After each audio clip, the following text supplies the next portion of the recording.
A Lituania, Letonia y Estonia se las conoce genéricamente como las repúblicas bálticas. A pesar de tratarse de países independientes y soberanos, esa denominación sugiere que han compartido una buena parte de su devenir. Sin embargo, más allá de las evidentes similitudes, existen notorias diferencias cuyo descubrimiento constituye uno de los alicientes de viajar a esta zona de la Europa nororiental. Las tres repúblicas han inaugurado juntas un nuevo y prometedor capítulo de su historia al incorporarse a la Unión Europea, algo que el visitante va a percibir en el ambiente al encontrarse con gentes emprendedoras y receptivas. Como países poco o mal conocidos, tienen mucho que ofrecer y desvelar, y dado el enorme potencial de sus atractivos turísticos, se están convirtiendo sin duda en el destino de moda.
El casco antiguo de Vilnius, la capital de Lituania, ha sido declarado Patrimonio de la Humanidad por la UNESCO. Al pasear por sus calles, casi siempre con una ligera pendiente, encontramos una urbe pulcra y elegante que ha sabido preservar lo mejor de su herencia.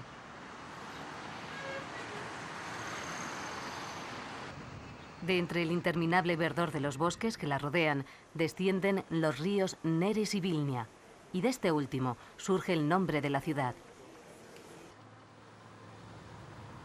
Su topografía, caracterizada por suaves colinas, acrecienta el placer que surge de la contemplación de sus edificios desde una diversidad de ángulos insólitos. Vilnius fue fundada en 1323, año en el que el gran duque Gediminas apadrinó el proyecto de crear una ciudad que atrajera a mercaderes y artesanos. La leyenda, sin embargo, rehúye lo prosaico. Según ella, el gran duque soñó mientras descansaba de una jornada de caza con un enorme lobo de hierro que aullaba como si fueran 100. Un anciano adivino interpretó el sueño. Allí Gediminas fundaría una ciudad que sería invencible como el lobo y famosa en el mundo entero. Gediminas ya tenía su leyenda. También entraría en la historia al rechazar las invasiones teutónicas. De esa proeza da fe el castillo, uno de los símbolos de la ciudad.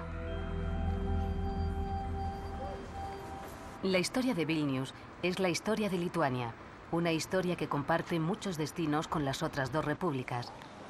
Vilnius ha sido ocupada repetidas veces por países vecinos, fue arrasada por los ejércitos de Napoleón y ha padecido enormes sufrimientos como el exterminio de la casi totalidad de la población judía durante la ocupación nazi o las masivas deportaciones bajo el régimen soviético. Sin embargo, el Vilnius del siglo XXI rescata lo mejor de una tradición secular. A menudo se ha dicho que la capital de Lituania recuerda a un palimpsesto, un antiguo manuscrito bajo cuyo texto se notan huellas de una o más escrituras anteriores. El crisol de culturas y credos la hacen ser necesariamente una ciudad tolerante, abierta y multilingüe.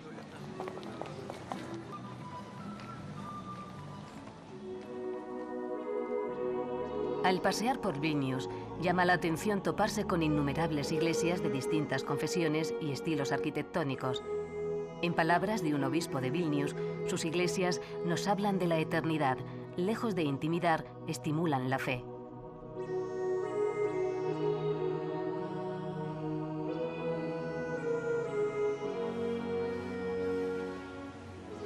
Por orden jerárquico, conviene detenerse en la catedral que domina la imponente plaza, auténtico centro histórico y lugar muy frecuentado por los lugareños. En el mismo suelo se erigía hasta el siglo XIII un templo dedicado a Perkunas, el dios del trueno de la antigua mitología pagana. El catolicismo es en Lituania el culto religioso mayoritario, el principal hecho diferencial con respecto a sus vecinas Letonia y Estonia.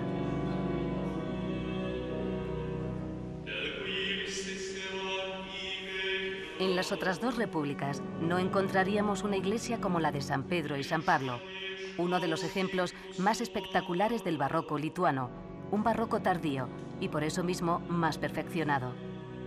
Más de 2000 esculturas viven en el interior de una de las iglesias mejor preservadas. El blanco del estuco refulge a lo largo y ancho de sus 3 naves. La manifestación más genuina y popular de la fe católica se puede observar a plena luz del día bajo el arco que forma uno de los lugares más carismáticos de Vilnius, la Puerta de la Aurora, la única puerta que aún se conserva de la antigua muralla. Encima del arco se divisa la Virgen de la Aurora, otro de los símbolos de Vilnius. Por unas escaleras contiguas se accede a la pequeña capilla. Allí, una pintura de principios del siglo XVII representa a la Madre Misericordiosa de la Puerta de la Aurora, a la que se le atribuyen poderes milagrosos. La imagen es habitualmente visitada por peregrinos, que en muchos casos llegan desde procedencias remotas. Bajando por la pendiente que hay frente a la Puerta de la Aurora, recorremos la calle Pilies, que significa la calle del castillo, la vía más antigua y mejor armada de la ciudad.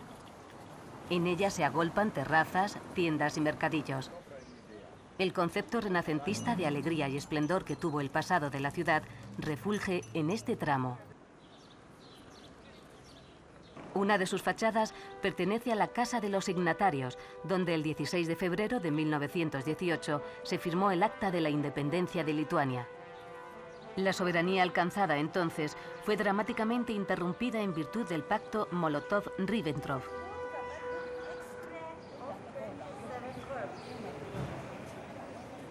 La arquitectura tradicional de las casas lituanas, presente en la calle Pilies, reserva a sus moradores generosos patios interiores.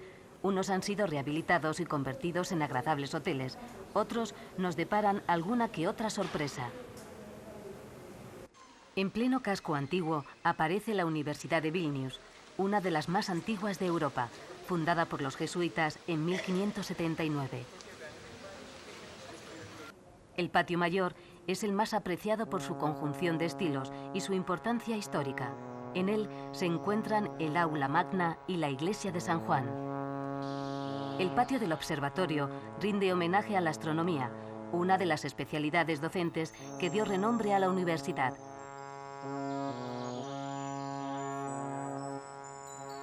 La Sala Smuglewicz, llamada así en honor al pintor polaco que fundó la Escuela de Bellas Artes de la universidad y autor de su decoración, es hoy la imponente Biblioteca Pública.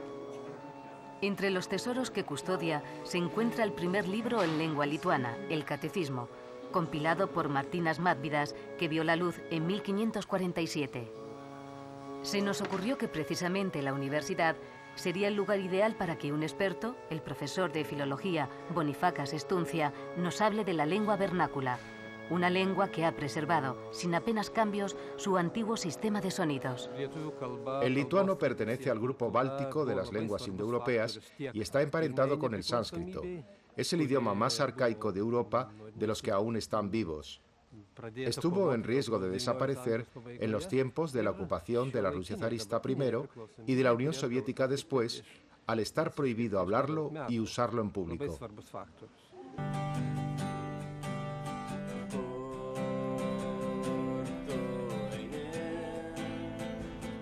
La calle Pilies da mucho de sí. Basta asomarse a otro de sus patios y escuchar una conocida balada que invoca al sol como fuente de vida.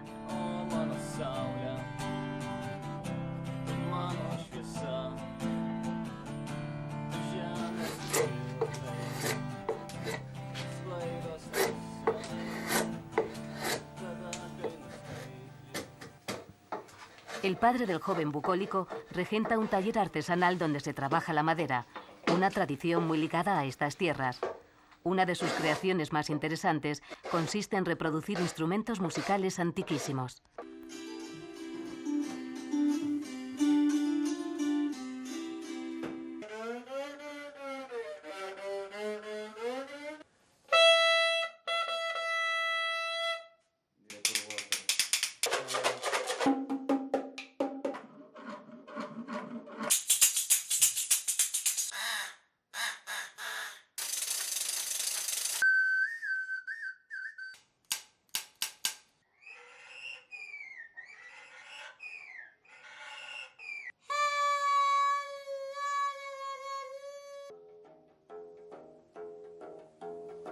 Jonas Bugailiskis quiere también preservar otra tradición que está muy presente en Lituania, las esculturas del Cristo preocupado.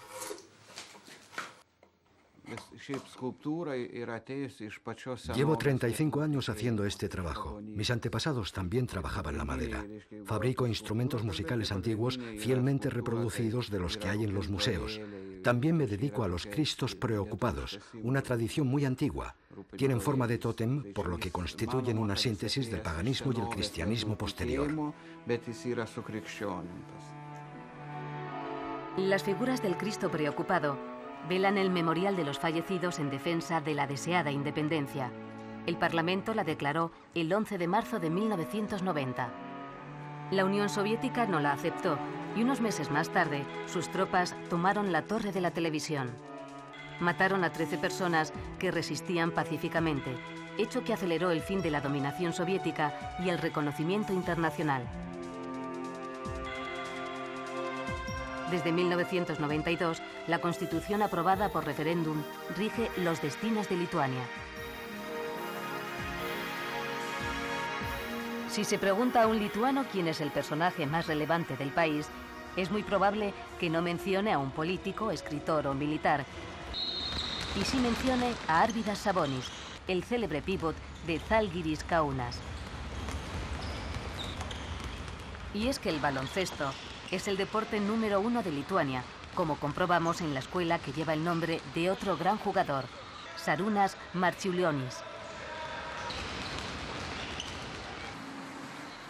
En Vilnius aún perduran algunos recuerdos del pasado soviético, como las estatuas del Puente Verde, puro realismo socialista.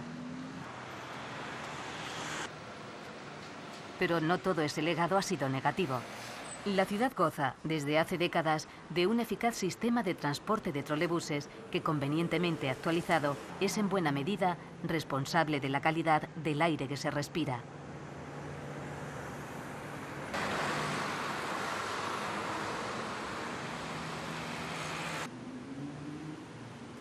Uzupis, uno de los distritos más antiguos, situado a la orilla derecha del río Vilnia, pasó del más absoluto abandono de la etapa anterior a constituirse en el corazón actual de la vida bohemia. Los jóvenes artistas que lo frecuentan llegaron a proclamarlo simbólicamente como república, siendo su presidente el cineasta Romas Lileikis y sus estatutos el humanismo y la libertad de espíritu.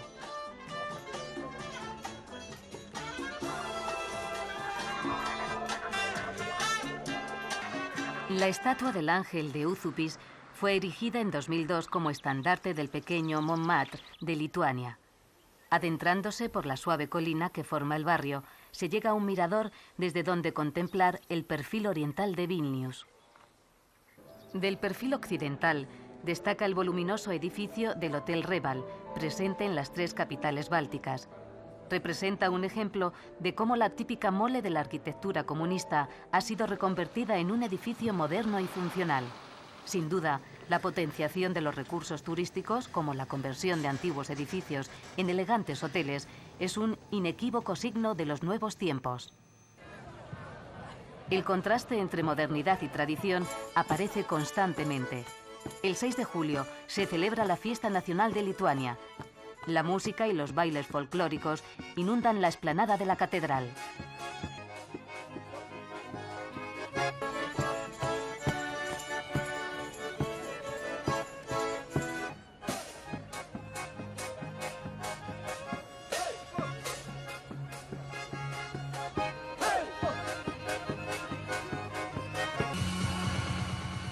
El viajero trasnochador quizá necesite un cambio de aires y decida mezclarse con las sordas modernas, y aunque sabe que todas las discotecas del mundo son iguales, se sumerge en la noche de Vilnius a la búsqueda de notas autóctonas.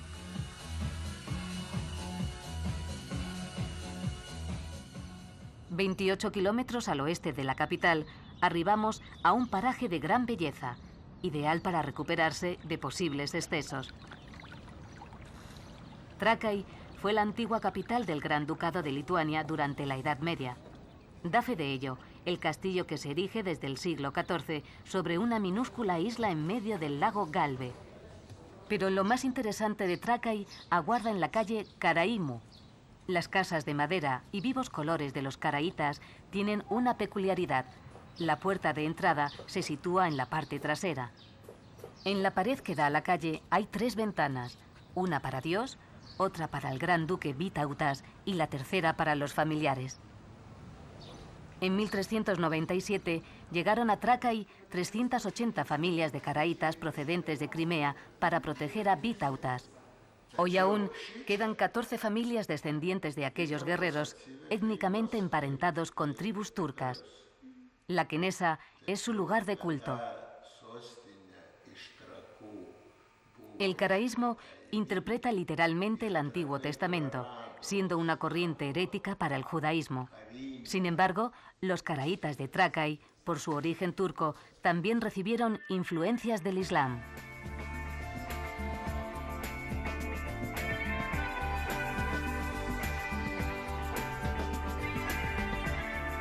A unos kilómetros de Šiauliai y sobre una modesta elevación del terreno, más de 50.000 cruces componen un paisaje sobrecogedor, testigo en el pasado de la fe católica como medio aglutinador y manifestación de repudio frente al invasor. La afamada Colina de las Cruces surgió en honor de los muertos por la rebelión de 1831 contra las autoridades zaristas. Después, en tiempos de la ocupación soviética, se retiraron varias veces las cruces, pero cada noche acudían los lituanos para reponerlas. Hoy en día las hay de todos los tamaños y de los más insólitos materiales.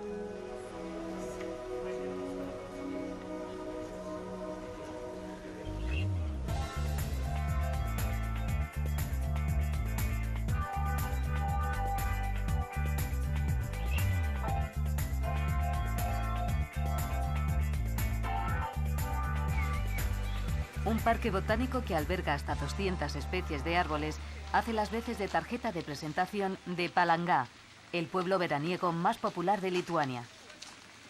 El neobarroco palacio del conde Tiškevič y sus jardines colindantes ofrecen los mejores fondos para inmortalizar el inicio de una nueva vida.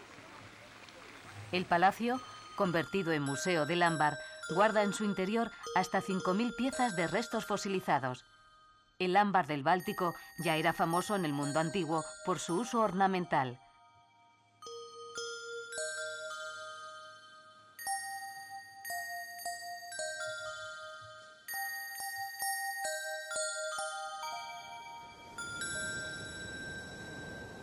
Los centros vacacionales a orillas del Báltico ofrecen relax y contacto con la naturaleza. De hecho, los balnearios, la brisa marina y el aire fresco de los bosques de coníferas aparecen como el principal reclamo.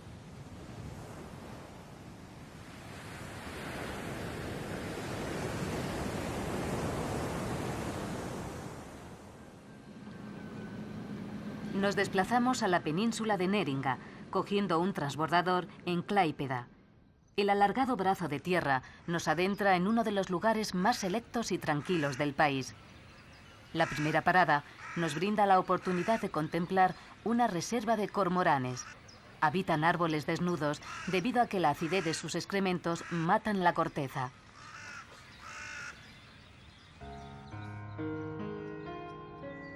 Nida, destino final de la excursión, se muestra ante nuestros ojos como uno de esos pueblecitos costeros de ensueño. Sus coquetas casas de madera recrean elegantes y sobrios colores.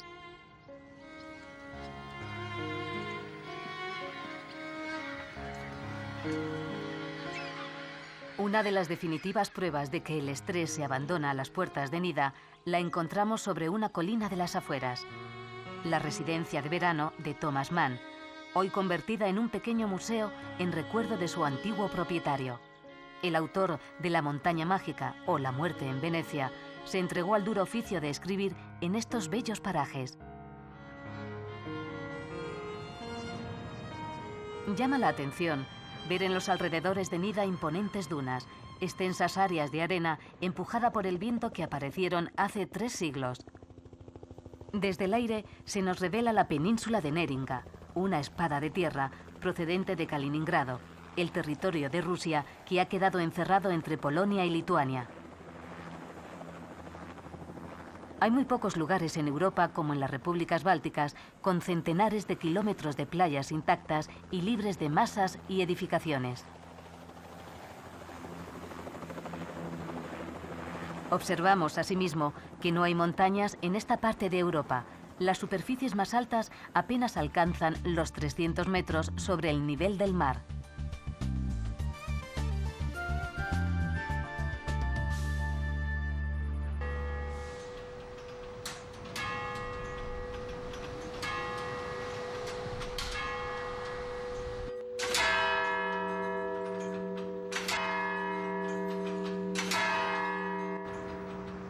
Desde el campanario de la Iglesia de la Trinidad, construida por una congregación alemana en el siglo XVIII, se divisa la ciudad de Liepāja, que alberga el segundo puerto más importante de Letonia.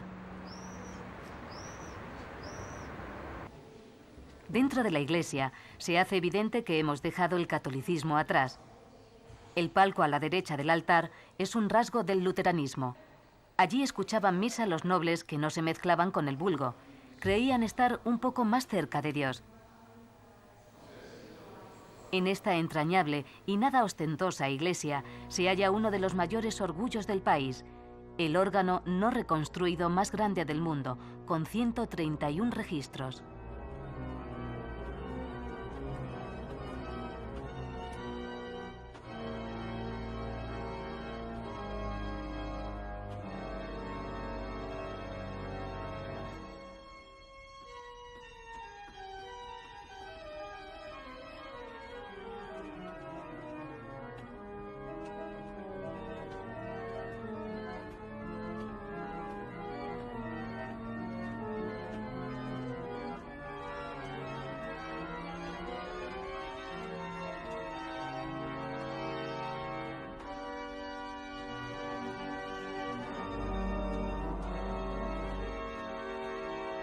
El reputado organista que lo cuida y maneja, Lothar Jerins, explica las características del órgano.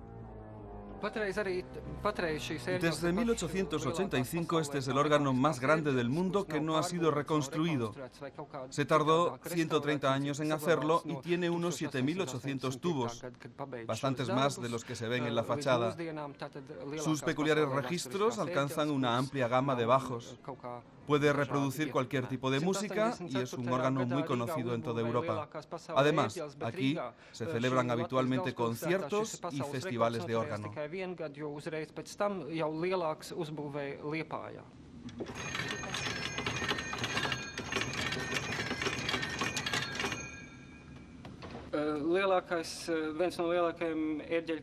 El mismísimo Johann Sebastian Bach recomendaba que los órganos tuvieran este tipo de prestaciones.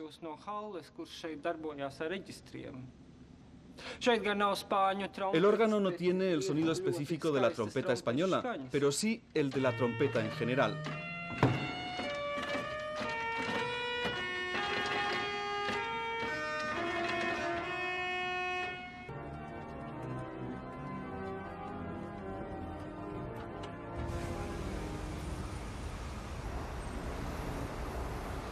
Uno de los grandes atractivos históricos de Liepāja lo encarna la base naval de Kara-Osta, una ciudad dentro de otra ciudad que fue la base elegida de la Armada rusa en tiempos del zar y del Pacto de Varsovia. Los búnkers aún recuerdan la Guerra Fría y a los nativos, un periodo oscuro, una zona prohibida que hoy es un reclamo turístico más.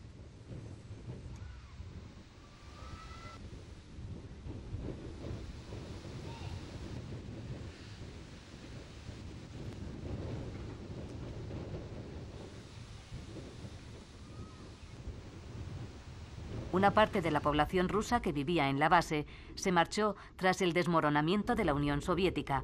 Otros se quedaron.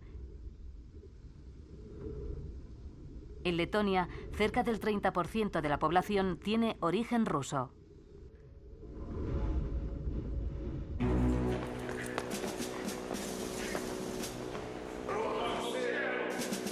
La prisión de Kara-Osta ha funcionado cerca de 100 años y tiene tras de sí una larga y siniestra historia de tropelías cometidas por los nazis y el KGB. Una insólita idea ha hecho que la prisión se convierta en escenario real de un montaje teatral en el que los turistas hacen el papel de prisioneros.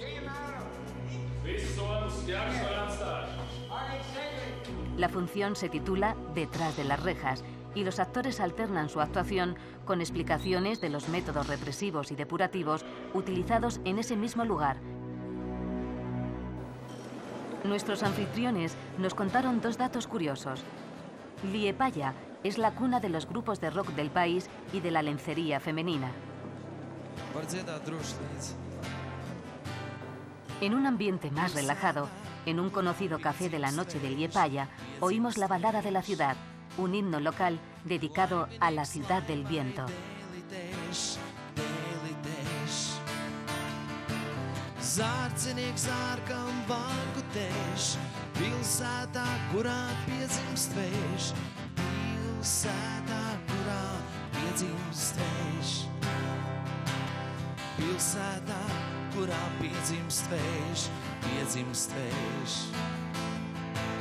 Laimīgs, laimai, dēlītēš, dēlītēš.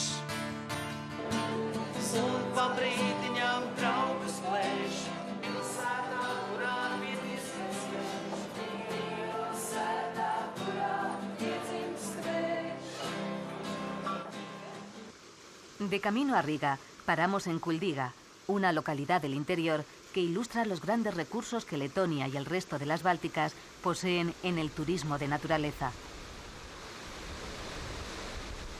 El orgullo de Kuldiga son las cascadas Ventas-Rumba, las más anchas de Europa, con 110 metros. Letonia se cuenta entre los pocos países del mundo donde los ecosistemas naturales, en su mayor parte no afectados por la acción del hombre, todavía representan más del 50% de su territorio.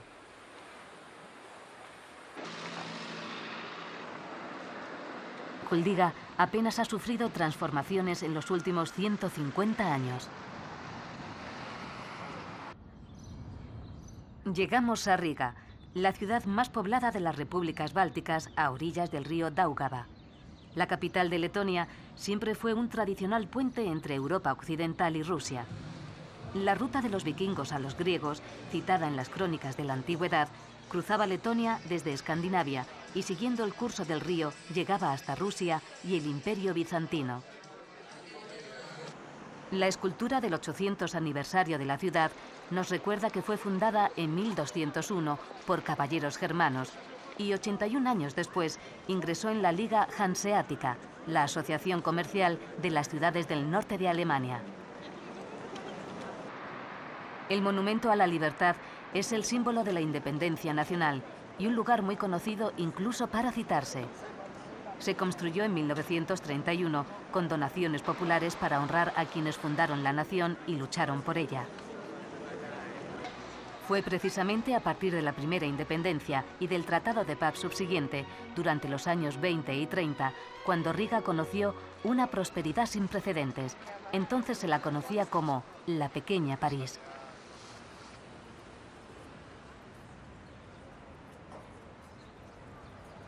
Richard Wagner es uno de los personajes ilustres vinculados a Riga. Dirigió el teatro alemán entre 1837 y 1839. En esa época compuso la ópera Rienzi, el último de los tribunos. Años después, regresó a la capital báltica y en el auditorio que lleva su nombre dirigió su ópera El holandés errante, siendo la primera vez que un director de orquesta miraba a esta y no al público.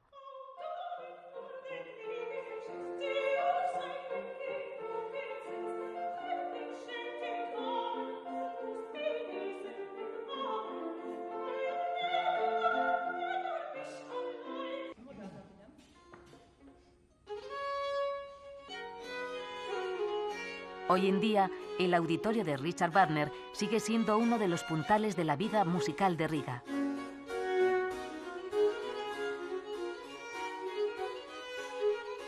La agradable ruta a pie por el casco antiguo de Riga, declarado también Patrimonio de la Humanidad, permite admirar un espléndido modelo de arquitectura medieval germana en la catedral gótica. La iglesia de San Pedro termina en una de las agujas que conforman el horizonte característico de Riga. En la torre hay un concurrido mirador desde el que se puede contemplar edificios como el conocido popularmente como la Tarta de Stalin, un regalo del dictador a la ciudad. En la plaza contigua y tras la estatua del mítico héroe Rolando se encuentra el emblemático edificio de las Cabezas Negras. La hermandad adquirió el edificio en el siglo XVII para cobijar a los mercaderes solteros que estaban de paso en Riga.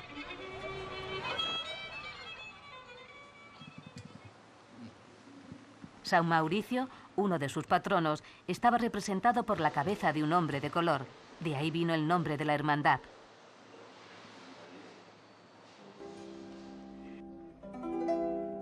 La intensa ruta musical que ofrecen las repúblicas bálticas se enriquece con un sonido autóctono que procede de la Puerta Sueca, construida a finales del siglo XVIII para conmemorar la entrada de las tropas escandinavas.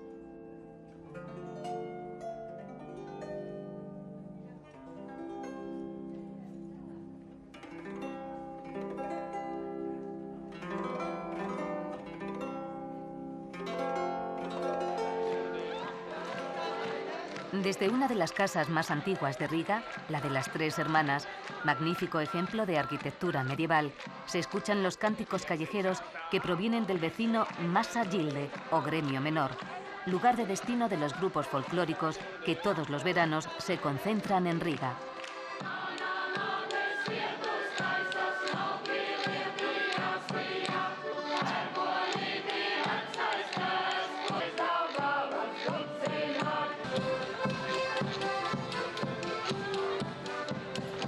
El etnógrafo Christian Barons llegó a recopilar a principios del siglo XX más de 200.000 dainas.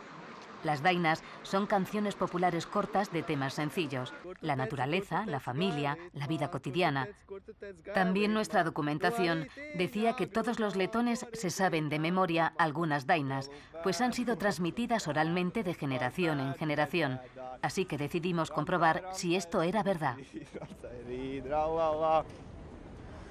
Aia žužu lača bērni, aia žužu, pekainami kaiņami žužu.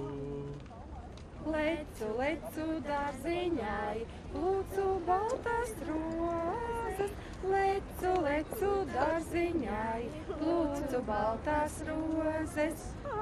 Kur tu teci, gailīt mā, no rītīņā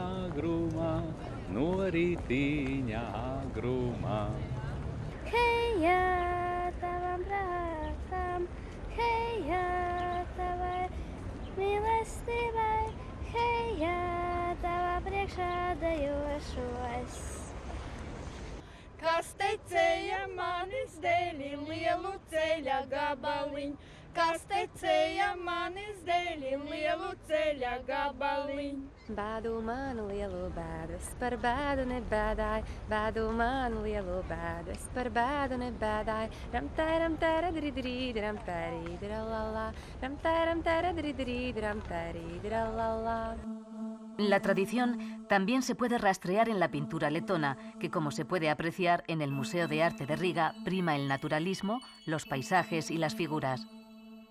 Mientras Vilhelm Purvitis trabajó la paisajística, Janis Rosenthal destacó en la pintura costumbrista y en retratos interpretados con profunda emotividad.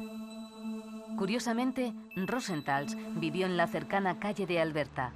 Allí luce en todo su esplendor el Art Nouveau, llamado en Letonia Jugendstil.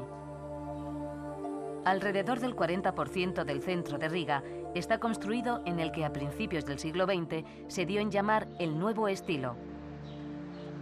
Cerca de la mitad de las fachadas de la calle Alberta fueron diseñadas por el arquitecto Mikhail Eisenstein, padre del histórico cineasta Sergei Eisenstein.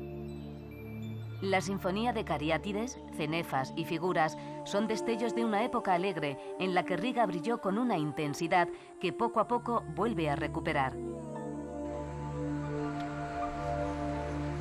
En las épocas doradas de Riga, como ahora, corría la cerveza. En muchos locales, la cerveza se hace como antaño, allí mismo, lo que garantiza su frescura y calidad. Y así nos lo corrobora la maestra cervecera. Igual que el vino en España, la cerveza es una tradición y un arte en Letonia. Hay unas 25 plantas que la fabrican y varias de ellas están como aquí en los mismos restaurantes.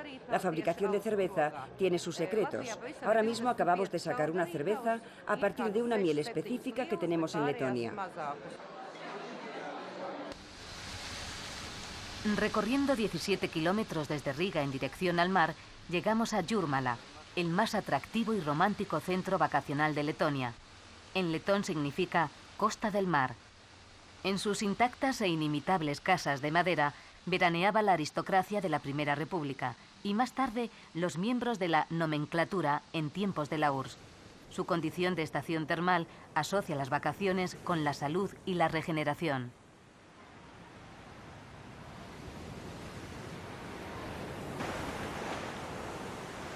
En Jūrmala volvemos a percibir una sensación que nos acompaña en todo el viaje.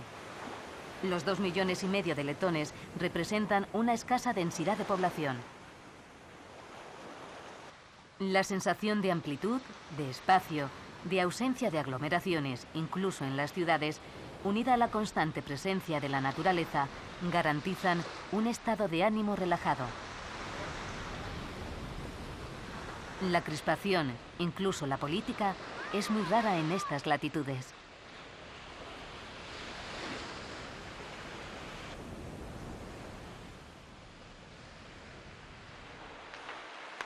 A la vuelta de Jūrmala nos topamos con un centro de deportes. Echando un vistazo y sintiendo además el golpe de frío, averiguamos que aquí en Letonia el deporte nacional no es el fútbol ni el baloncesto, es el hockey sobre hielo.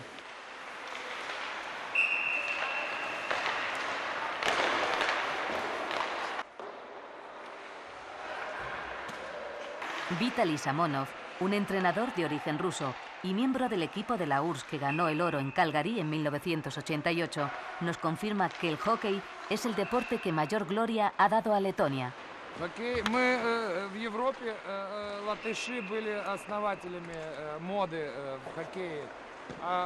Somos los fundadores de la tradición del hockey en Europa desde antes de la Segunda Guerra Mundial y tenemos varias generaciones de jugadores reconocidos internacionalmente. El fútbol, no obstante, tiene también un alto nivel de aceptación en Letonia.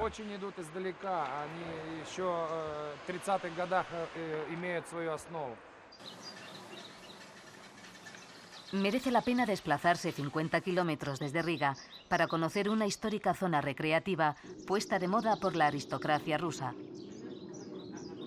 Sigulda se alza en medio del Parque Nacional del Gauja, surcado por el río del mismo nombre.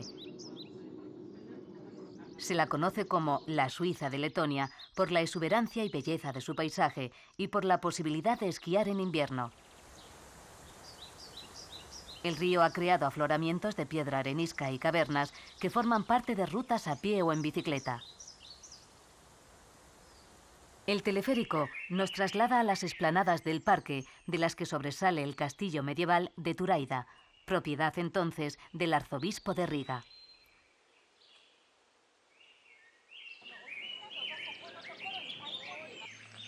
No habría que irse de Letonia sin haber visitado el Palacio de Rundale, el más destacado monumento barroco y rococó del país. Inmejorable escenario para escuchar música de cámara durante los festivales de verano.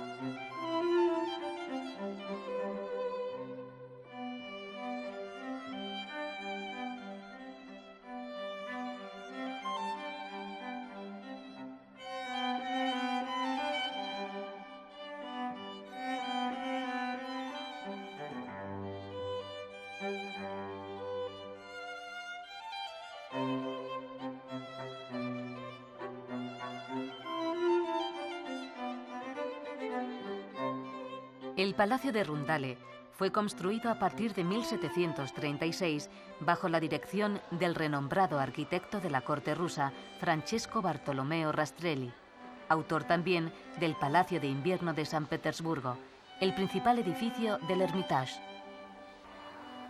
En algunas de sus 48 habitaciones destacan las bellísimas y antiguas estufas de cerámica.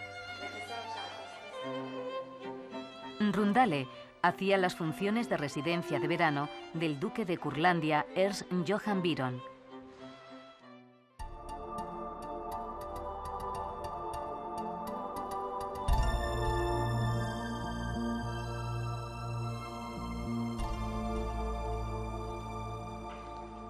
La iglesia ortodoxa dedicada a la emperatriz Catalina II en agradecimiento a su mecenazgo es uno de los edificios de Pärnu que más atraen las miradas.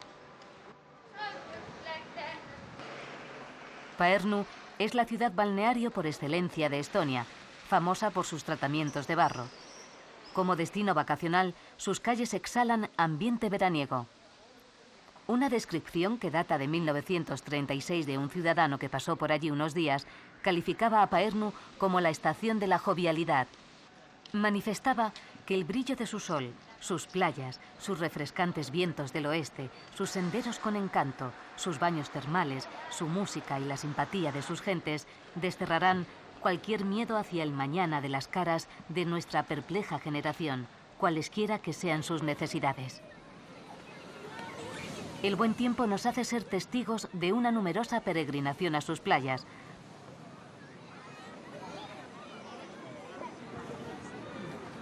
Si Lituania tuvo más afinidad con la vecina Polonia y Letonia con Alemania, Estonia se vincula étnica y culturalmente con la limítrofe Finlandia. De hecho, el idioma estonio comparte raíces con el finlandés y más lejanamente con el húngaro.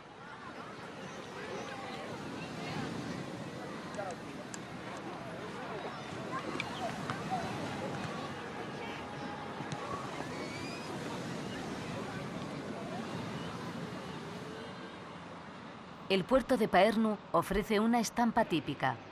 La industria maderera es de las más importantes de Estonia. El 40% del territorio nacional está cubierto por bosques.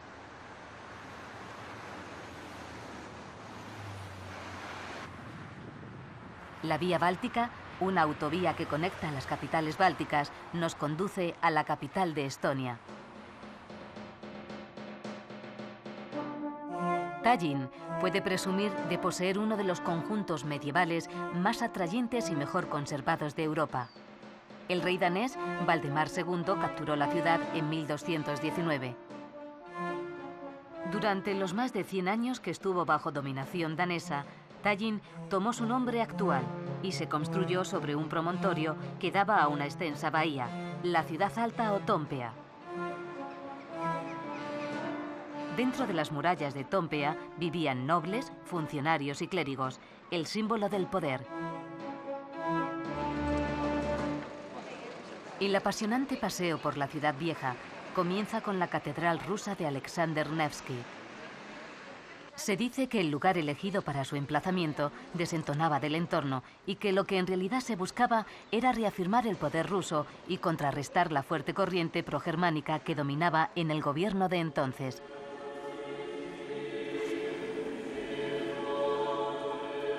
Sea como fuere, hoy en día es un templo muy visitado que da a conocer el culto ortodoxo y que ilustra la libertad religiosa que la democracia estonia consagra.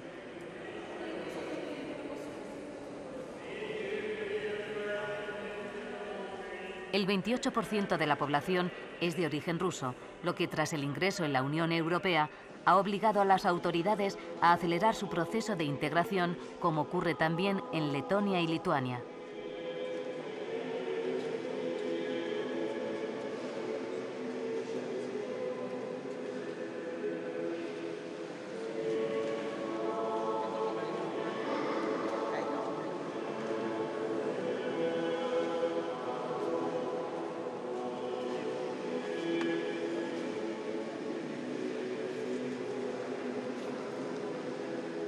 Una placa conmemora la visita del último zar Nicolás II y su familia a la catedral en 1912. Al otro lado de la animada plaza de Lossi, el castillo de Toompea cobija la sede del Parlamento y otras dependencias gubernamentales. Desde la plaza se inicia un estimulante recorrido a pie que enseguida conduce a la Catedral Luterana.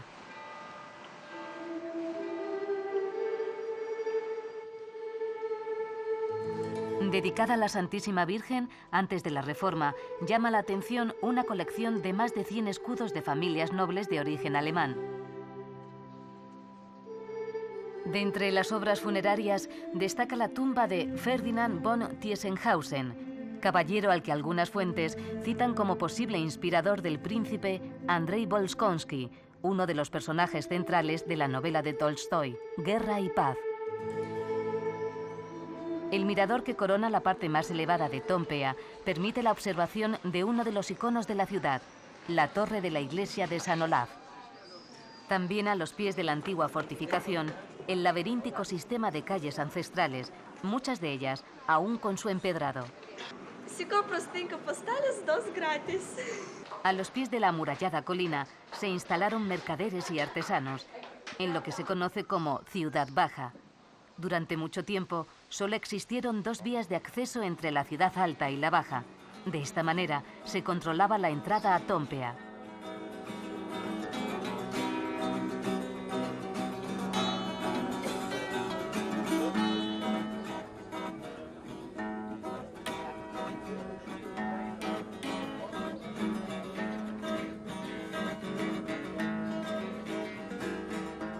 Uno de los accesos era conocido como la pata corta y se hacía a pie a través de una empinada escalera.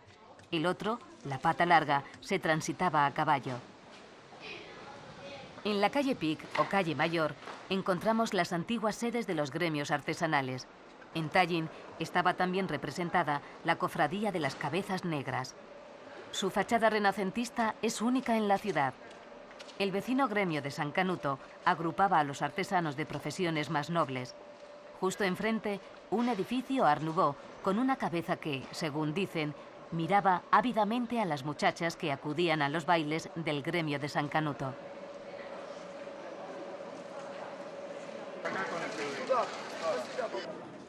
El popular barrio latino lo conforma el pasaje de Catalina, donde trabajan los artesanos de hoy la cerámica, la piel, la seda y el vidrio. Allí conocimos a Andrei Lobanov, que junto con otros artesanos dirige un taller cuyas iniciativas pasan por recuperar y actualizar la milenaria técnica de los vitrales.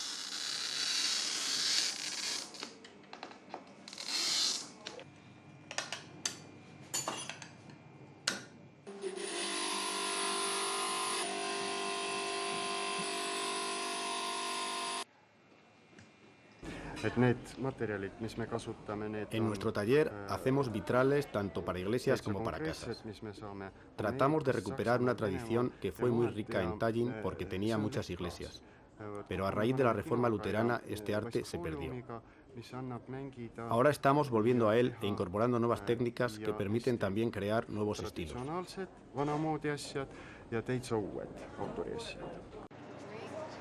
Todas las calles de la Ciudad Baja conducen a la plaza del Ayuntamiento, el auténtico centro neurálgico de Tallinn.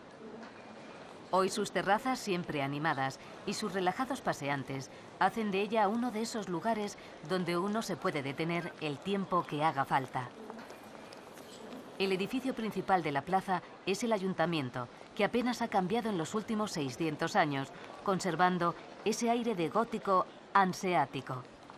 En lo alto, hace las veces de veleta el viejo Tomás, un personaje entrañable que ha adquirido el rango de símbolo de la ciudad.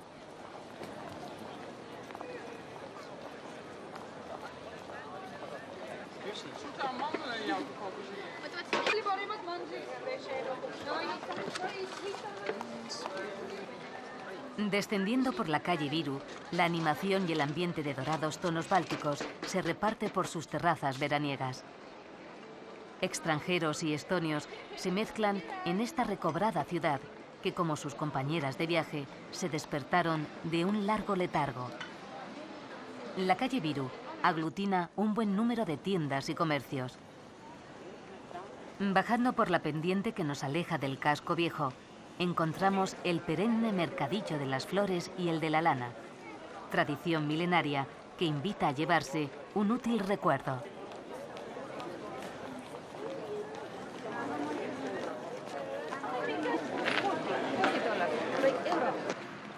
Al igual que las otras capitales bálticas, Tallinn, prestando los mejores escenarios de la ciudad medieval, se transforma en verano en un hervidero de actividades donde la música ocupa un lugar preeminente.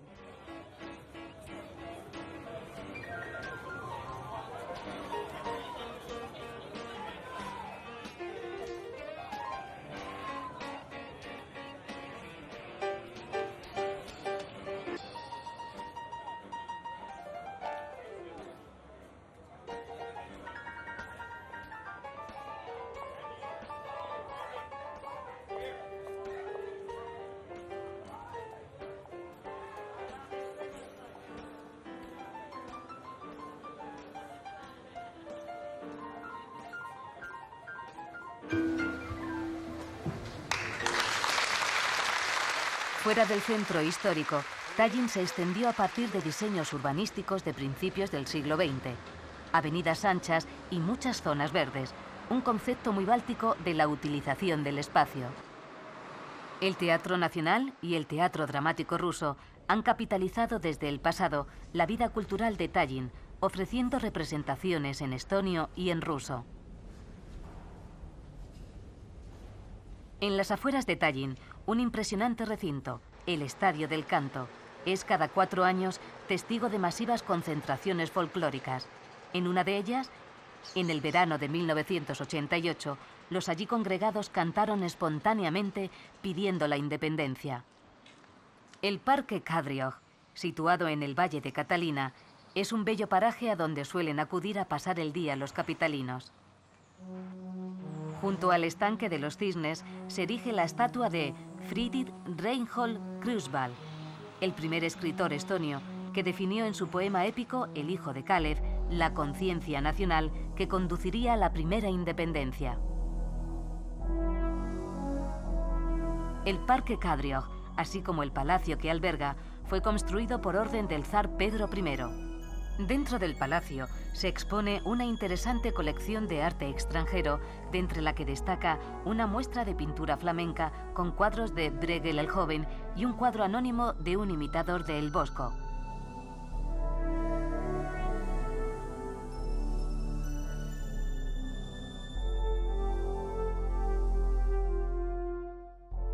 En las salas superiores hay muestras del realismo académico ruso de la segunda mitad del XIX y una bella vista de Tallinn, patrimonio de la humanidad.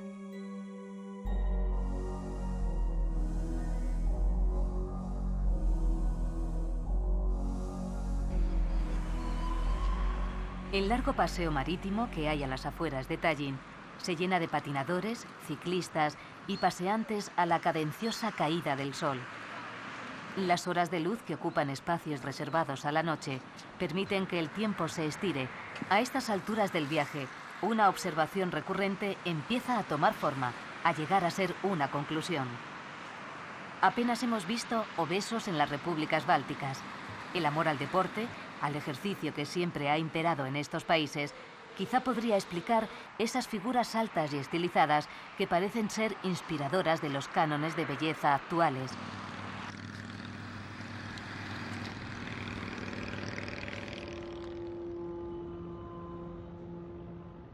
El malecón nos regala una puesta de sol sobre el Báltico mientras vemos llegar el ferry que une Tallinn con Helsinki en menos de 2 horas.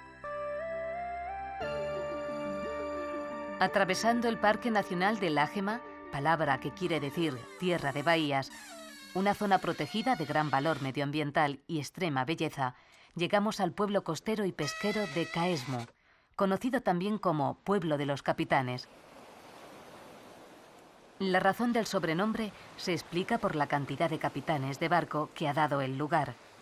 Kaesmu también era conocido en puertos de todo el mundo por los barcos de vela que se construían aquí.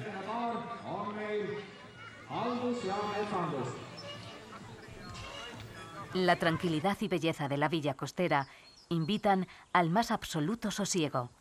Esta apreciación parece estar avalada por la iniciativa de la Unión de Escritores de Estonia, que facilita casas en Kaesmu a escritores o traductores que necesiten entornos idílicos para trabajar.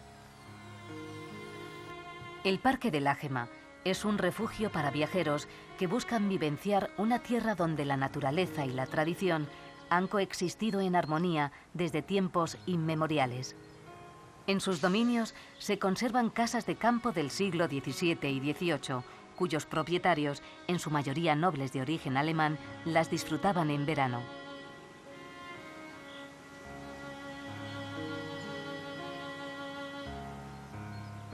Las haciendas de Sagadi y de Palnse han sido preservadas de la corrosión y el olvido.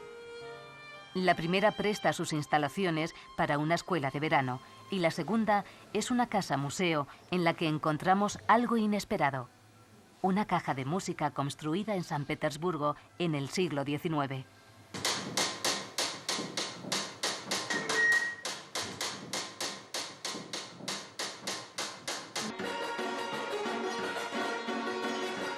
La improvisada inmersión musical que experimentamos al cruzar Lituania, Letonia y Estonia toca a su fin. Las melodías bálticas quedarán en la memoria del viajero para sugerirle volver cuanto antes.